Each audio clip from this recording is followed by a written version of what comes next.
Thank you very much for everyone turning up. It's still a full house, looks like it. If you can't hear me or if I'm raise your hand, I'll try to balance it. As Ron said, I run a small company called Trijet Limited, and I specialize on complex rheology of inkjet inks. I'm very scared here because Fritz is sitting next to me, right? So I'm going to talk something about Printhead, and the guru is here, right? So if something comes, I'll direct to him, right? Okay.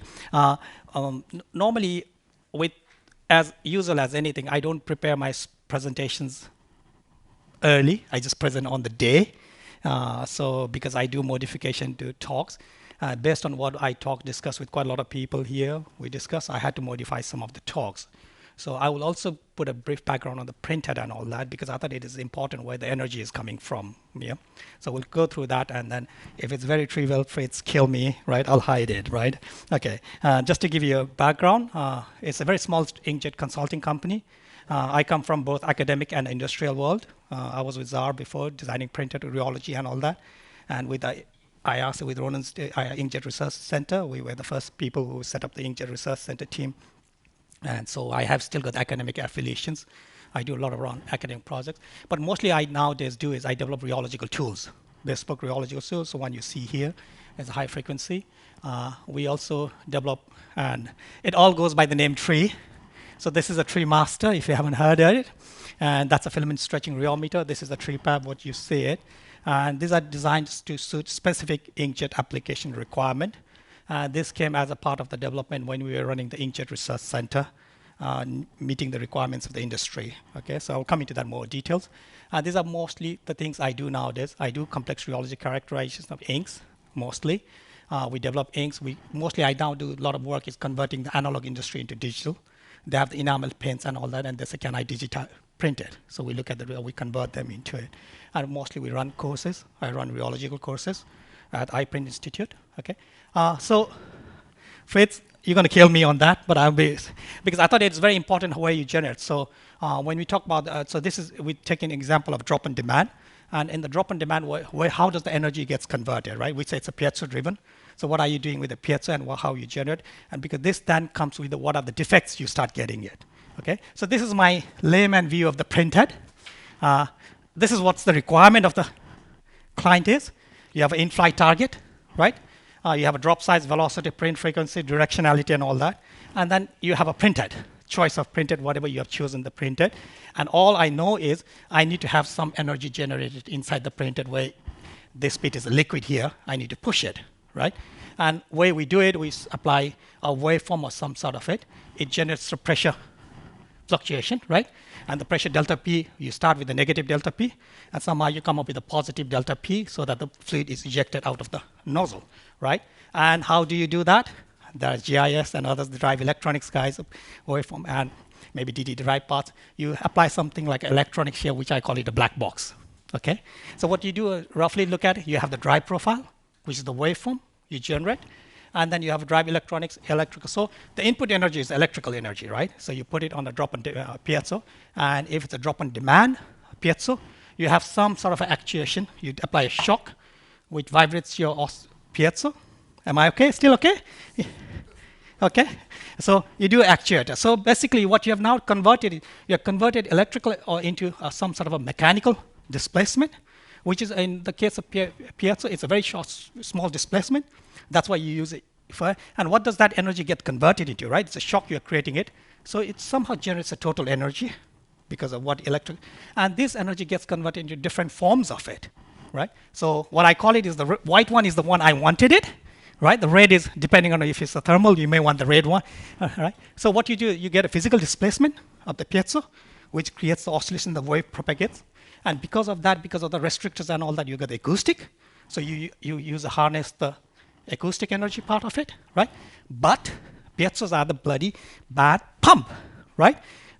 Most of the energy gets distributed into a thermal, crosstalk, right? And fluid dissipation. So in total, if I have the total energy, positive energy, which gives me this fluid energy, then this energy would be at the back of my nozzle, where the fluid is being ejected. And if this energy is greater enough, I get the drop. Right? So if I get the drop, what is required? Then my energy fluid that I generate inside the channel at the back of the nozzle has to overcome some of this barrier, right? So you have the inertia barrier, you have a surface energy, and then you have a viscoelastic resistance, right? And then you also have a geometry loss depending on what type of printed nozzles and all that you've done it. But once you stick with this, you're stuck with this of the printed, right? Depending on the choice. Each printed would have a different crosstalk, different behavior. And then the only option now you have it when you are generating ink and all that, if you have a defect, is either you now change this, how you drive this, or you change what is in the liquid here, how you control this viscoelastic properties and all that. Okay? And these are our high frequency domain, right? So this is the energy part of it, so I'm okay with that, right? So now let me go to my domain that I'm good at it, right? So then let's look at how the fluid is behaving. So I presented this last year, but I thought when I talked to a lot of people, I thought this is still important for me to put it back again. So I will briefly go through it. If you need in detail, go back to my YouTube, they put it into it. So it's on the YouTube, I think. So what's the ink flow looks like? So the interesting part of the inkjet ink, I come from rheology, but interesting about inkjet looks at all three aspects of the rheology, right? Shear rheology, from a very low to very high shear. And that's what most people talk about. We had a lot of discussion yesterday why high shear is important or why it's not important. And then it also looks at the high frequency, right? That's a frequency domain because you're applying the waveform, which is in the hundreds of kilohertz. And the print frequency is 10 kilohertz, like that.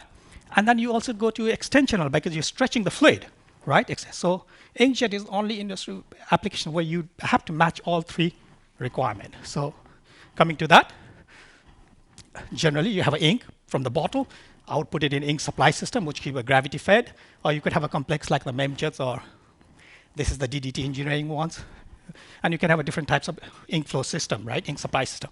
The ink will go through the tube, and the red one you see is the shear. So this is where you were coming to. Yesterday we had a lot of discussions. Right now this is for you. Okay, I had to put this slide just for you. So we have a low shear in the tube, right? The flow rate and all that. Now this would now go to your printhead on the back of the channel, manifold and all that. And the shear rate is still about the diameter, it's the same, it goes about 150 shear rates, okay?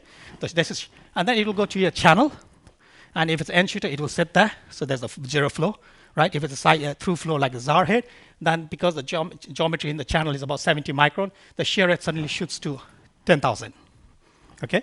And then if it's recirculation, it will go back to the ink supply. That's the shear, okay?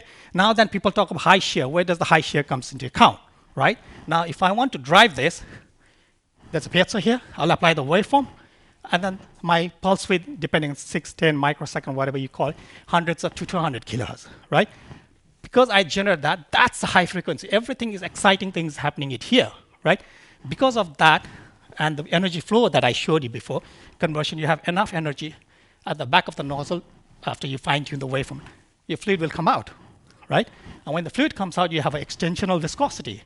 The jets gets very long ligature, right? And that extensional viscosity is completely different from the shear viscosity. If it's a Newtonian, it's 3. But if you have polymers and all that, it goes exponential, right? This is why sometimes when you have the same viscosity shear, you have a completely jetting different behavior, okay? So that's what, and the drop impact, I will not talk about it. There are lots of people talking about it, and that's a final end. So coming to here, my key take message is the bulk properties alone are no guide to a reliable jetting, okay? You really have to have, because the two key things I want you to take on this slide. The inkjet operates on a microsecond time scale, right? And the geometry we're looking at is micrometer geometry. So you need to understand the fluid dynamics, physics, what happens today. So what is Reynolds number 1, 0 laminar makes no sense to me. Everything is a laminar flow here, right? So everything is laminar. If you look at the flow here, everything is within the Reynolds number by definition is less than 2, 3, right?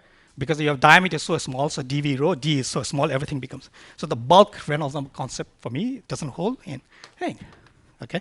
Because even if there's laminar, I can make it a very chaotic mixing in the microfluidic device. So important to remember is the time scale and the geometry, and this is how it defines misting satellite reliability. So let's look at the inkjet issue. This is a quite condensed issue. I'll just look at all the defects. I'll quickly, briefly go through it because I've got lots of slides to finish.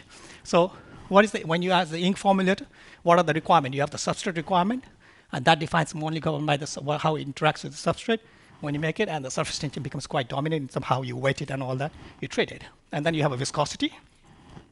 And then I'll give you an example why the viscosity alone is no guideline to a jetting. Here I've got the 3 ink, which I have jetted, which I have formulated it. Has got the exact same viscosity, surface tension, density, everything. And the time you see is the time in microseconds, okay, in flight. And see, one ink jets, one has satellites, and the other one doesn't jet. So as the ink formulated, how do you differentiate these 3 inks? It's exactly the same. Formulation is the same, everything same. Because on the dynamic, it's not the same, right?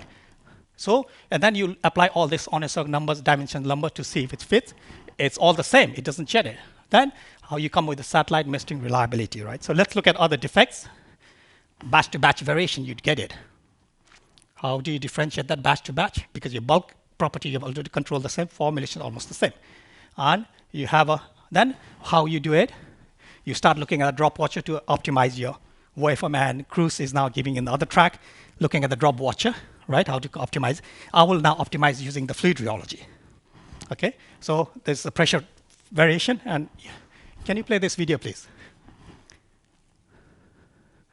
And this is what's happening. This is a high image. That's from IRC. Steve Ho did it. And you can look at this is the way of taking 1 million frames per second, and you can see how the nozzle oscillates, right? So you have when you do the waveform, you have a wait time. You wait for the fluid to dampen. So once you jet it, see this minus oscillations, right? How do you control all that for you? And then flooding, right? Where does the flooding misting decides, and how do you define where the flooding comes from and where the misting it is? Can you play this video, please? So here's a classic example of nozzle plate flooding and misting. Sometimes people say misting comes from in flight, but misting could come from the nozzle also as it spreads.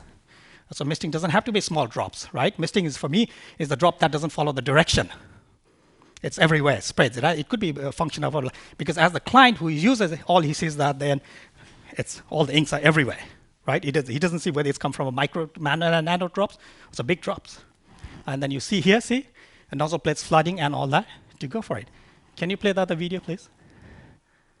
And this is what we call is a tick mark or some line printing and failures, right? And where your manganese stress pulls the ink back. So if you look at it here, you have. So what you see is, whatever this cause of it is something happening inside the channel, right? For some reason, the drop velocity slows down. The fluid ejection is. So is it because of the electronics doing it, or is it because the fluid behavior is different, or is it because the piezo movement is not charged fully and deflecting it? Okay, so we need to know how the fluid interacts with it apart from the printed part of it. See, yeah, now it's recovering it. This is a very high-speed imaging of it, so every 2 shots is a 1 drop coming out, yeah? So then it recovers, it jets it, right? So, and then we talk about throw distance, we talk about aerodynamics effect, and acoustic device, we talk about a lot of sound, acoustic, and we never look at the speed of sound, and we measure it, but we never use it, right, in the fluid. So where does it come? Apart from you do the drop watcher and you apply the pulse width indirectly to see what the pulse width has to be, okay? So coming to that, what I see here, what I've shown is very small changes in the ink property completely changes how the jetting behaves. Yeah, so here's a key example here. It's a completely, for your bulk, it's exactly the same. Okay, so it's completely changes. So how do I do it? Well, I said most of the interesting things happening in what's in the channel. That's where you're applying it. So we look at 2 tools. So this is the high frequency rheometer. The conventional rheometer, you can measure up to 20 hertz, 100 hertz as maximum. And because you're measuring that, you never see any subtle difference in the ink, because you're operating in hundreds of kilohertz or the tens of kilohertz. So we developed what we call the TripAV rheometer. Here, you put a small drop, and it is almost like a printhead. To give you a principle, you have a piezo-driven system. You have a fluid, which is in the tens of micron. We put the fluid, 10, 20, and then you oscillate, vibrate it, same like what piezo, and we look at the response of it. Okay, and then what is interesting is, so here's a classic model fluid. We have a high viscosity model fluid. And if you look at it here, the conventional rheometer, this ink is fairly Newtonian. It's got a viscous, and viscoelastic, we break the fluid into 2 parts. One is the viscosity you measure. The viscosity is defined into elastic part of it and the liquid part of it, the loss modulus, okay? So if you look at it here up to here, it's almost fairly Newtonian, right? But now if you go to high frequency, look at it. Actually, in this case, the elastic is dominant. And this ink will never jet in your printhead because it's elastic dominated. This comes here, right, at the print figure. But if you're doing at tens of hertz, yes, it's a liquid loss tube. So and this is, again, a very high viscosity. Let's now look at the ink, okay? So it's very important here. So that's very small samples. So we also develop another filament, and we stretch the liquid and see how the filament breaks. So in view of the time, I will not go into detail of this one, but I'll show you some slides just to show what is happening. It's almost what's happening in the jetting. So we stretch the fluid and we leave it as it is, and we see how the viscoelastic behaves. So normally what happens with it is when it's a Newtonian, it will drops linearly. If it's a viscoelastic, it will start, the polymer starts to act, and your viscosity goes exponential. Okay, so here's the example of it. Let's look at the first video. So what we do, we use a high frequency rheology to look at what's happening in the channel. We look at filament stretching, what's happened in the, can you play this video, please? You need to be a bit attentive. I'm going to put lots of videos into it. Yeah, and then we will now, and then other video too, please. And then we'll jet it, and we'll try to link all these three for any printhead. Okay, so thank you very much. Okay.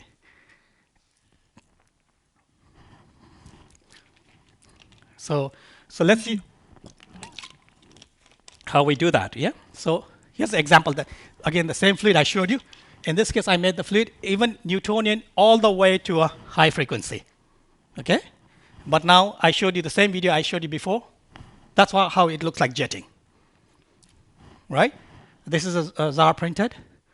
So one drops up printing it, at the time is the microseconds. It's completely different. Now, if you look at the rheology, elastic part of it, the viscous part is the same. Elastic part, you see it. When I don't have a polymers, there's no elasticity. As I add the polymer slowly, add to the 100, because it's a very small concentration you're adding it, you don't see it, right? But as you increase it, you see elastic. Yeah. So now, because of that, you see, if I now measure the elasticity of the ink, see, with the polymer concentration, I have it goes above the critical concentration, the elasticity just jumps exponentially, right? So if you don't have any elastic, you'll end up getting satellites and all that. If you have too much elastic, you don't jet. So you need somewhere in between. And the reason, because of this elasticity, what you're getting is your exponential viscosity, see, suddenly shoots up, right? So in flight, your viscosity, we were jetting about 17 millipascal is actually 200 times the 17 millipascal second. So it will never break.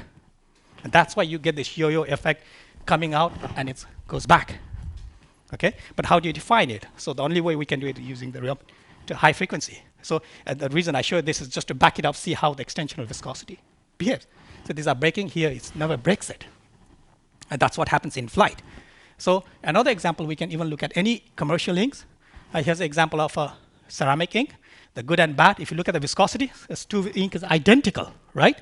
But if you now look at the liquid part, if you look at the elastic part, so the consequence is one floods the nozzle, the other doesn't flood it. So the downtime. So we can literally differentiate each ink for each printed. So the Good and Bad. Here we don't talk about the CIJ much, and CIJ have a much more difficult problem because they really don't like elastic, because they do much higher frequency, and the pulse width are much shorter, right? Here's a classic example of it. Two ink, one you can perturb it, one it doesn't perturb at all, just jets, right? If you look at the viscosity of this ink, actually this is a lower. Right? But if you now look at the complex rheology, you can clearly see it, right? Higher viscosity, but it doesn't have any elasticity. This is lower viscosity, but there's elasticity. In CIJ, if you have a bit of elasticity, it kills it. You just cannot break it, okay? And again, the same proof to show you just by filament stretching test, okay? Now, I said Cruz is doing the waveform optimization. I will do my waveform optimization because this rheometer is also a printhead. It's all given in the same principle, except I don't have the nozzle into it, right? Nick is there at the back. We did some work in the past also. So what I do, the same thing. We apply a small drop. Now, instead of applying a nice sinusoidal, we will use a waveform. Okay? So what is important in the waveform is not the pulse, it's the step change, right? How the fluid behaves to interact. It's a shock, right? When I do that, how does the fluid acoustic wave propagates and all that, and how much of damping left. So let's look at this. So we do the same thing, and sort of waveform we apply it, right? And then what we look at is when we change the step, what is the response we get it? Okay, now let's look at this in detail. So that's a typical, right? You have a sample and you decay. But what's important, you are not going to wait until here to jet the next drop, because you want to. So keep an eye on this part of it here, right? And this is why when you do it, first drop is always a different than because you go into the transient plateau, what we call it, okay? So let's look at it. So I'm just zooming this, okay? Keep an eye on this one. So if I zoom it, that's what it is, right? So if I apply the step in my bit and the fluid with a response like that, so this will now, as I apply this step, the response I get, the value here. So here I'm applying the 2 volt, I'm getting only 400 millivolt, right? And the time peak of this doesn't match with the peak of that because the fluid phase lag, right? Depending on the Newtonian quantity. If it's a complete solid, it will be 0, right? And then how long it takes after you fire it, how long it takes. Let's look at if does it match with the waveform. Here's a typical waveform, right? This is the looking at the meniscus profile in the Printhead. In the Printhead, if you apply the waveform where you have a draw release, see? And then if I leave it like that, you get the damping, right? Exactly the same I'm getting in my fluid. I do the other way around, release cancel, again, you have it damping. So just based on this, I can look at the pulse width, I can look at the print frequency, I can look at how the inks are damping, what temperature you should be jetting it at, right?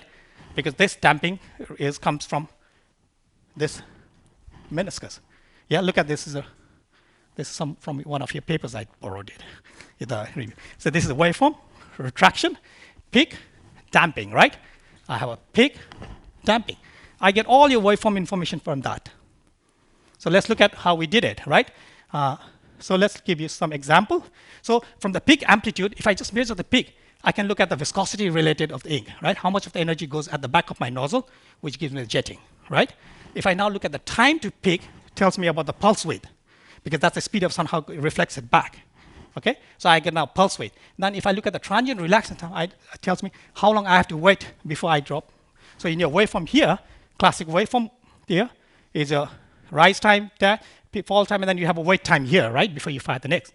I get all that from 2 minutes, less than 2 minutes, 2 seconds. We did yesterday, didn't we? Less than half a minute of experiment. Now I can do the temperature. So let's look at some profile. So this is the blank. If I don't have any, so it's got the still, see, and then you see the response as a peak. It's a peak straight away, right? 0 phase, because there's no liquid into it. So no, and then but the ringing is quite a lot. That's why in drop on demand you won't do very low viscosity. You have a pumping benefit, but you lose the damping part of it, right? So now if I put the fluid, right? If I now change a bit of fluid with the polymers, right? If I now change high viscosity fluid. Now if this is high viscosity fluid, how would you jet? Right? Then what you do, you play with the temperature, right? Let me play with the temperature. So high viscosity, right? At 25, I cannot jet it. So if I keep doing higher, increasing it, let's do it 25, right? See, I start getting a little bit peak, right? I go 30, I get 40.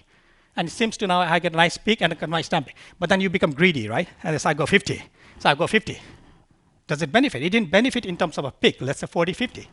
But now I start losing here. So you're better jetting at 40 than 50. And so a lot of time we make a mistake. We have a Bible of sticking with the temperature. That's the print integrator tells you to do it. Even you change the ink completely different, right? So we can do that. Let's example here. Here's a printed in evaluation. There's a 2 UV ink. We've done it. And now by looking at the peak time, I can literally see the difference, right? Time to peak, we do the whole temperature sweep. We look at how the peak time, the pulse width. We do the damping time. And then we can totally recommend what temperature it should be. So this we did it straight away. We can recommend now if the operating pumping is important, you have to go above 35. If you have the now peak time, the pulse width, you have to 38. That's where you get the shortest pulse width. But also have to make the damping correct. So I have to go below 28. And based on all this, I can now recommend the jetting temperature, right? So if I recommend the jetting temperature, let's look at how it looks like. This is we did it at iPrint. So we work collaborated with iPrint Institute, and then we saw Matthew did the jetting of it. We can recommend the temperature. Now I'm now doing a waveform for it based on the fluid, right? Look at it, because the viscosity is almost similar, right? But yellow and black of the same ink, completely jetting different. Their recommendation temperature was 35. Our recommendation now look at it. At 27, yellow I cannot. At 32, I start getting. At 37, lots of satellites. Compared to that black, at 40, I cannot even jet that, right? I go all the way, have to go to 40 to 45 to jet it. Just by looking at my fluid rheology, I can predict the printhead. Now I can also do more, right? Because I have now time to peak. If you look at it here, so yellow, for the same voltage I get a little bit lower response. So the yellow has a lower velocity per voltage, right? Look at this. You do a fit. For every speed I do it, yellow is now doing at about, black is doing about 1.42 meters per second. Yellow has a much better response, right? I can get 2.2 meters per second per volt. Based on that, I can predict it, right? I can now predict also, so the amplitude, if I want to get the same drive voltage, for the black, I have to drive it harder, higher voltage than the yellow, right? Now, if I do for the relaxation, how quick the the meniscus is completely different, right? So if you look at the time to peak, speed of sound, see yellow, black speeds, black plateaus faster, right, compared to yellow. So if you look at here, peak, acoustic length of the black has to be shorter.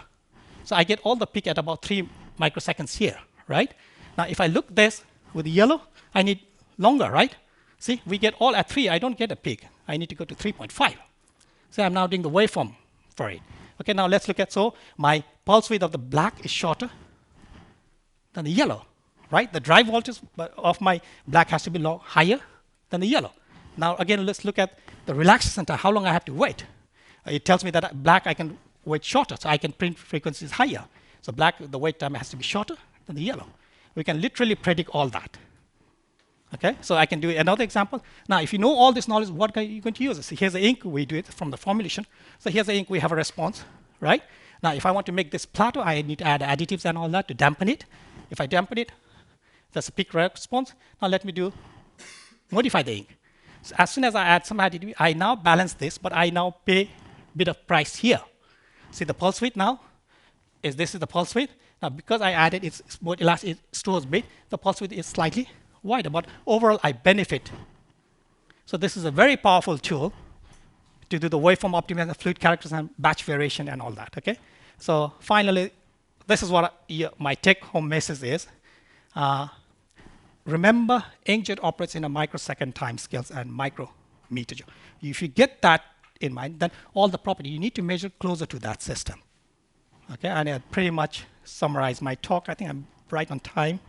Yeah, and so thank you very much. I need to thank my academic partners and all that. We work with universities, Cambridge, consulting, and industrial partners. We also run a rheology course, masterclass, Inkjet, if it's more interested. Come to iPrint in Switzerland, Freiburg. I think there's the next course is 2 weeks' time, and then there's another one in February. Thank you very much.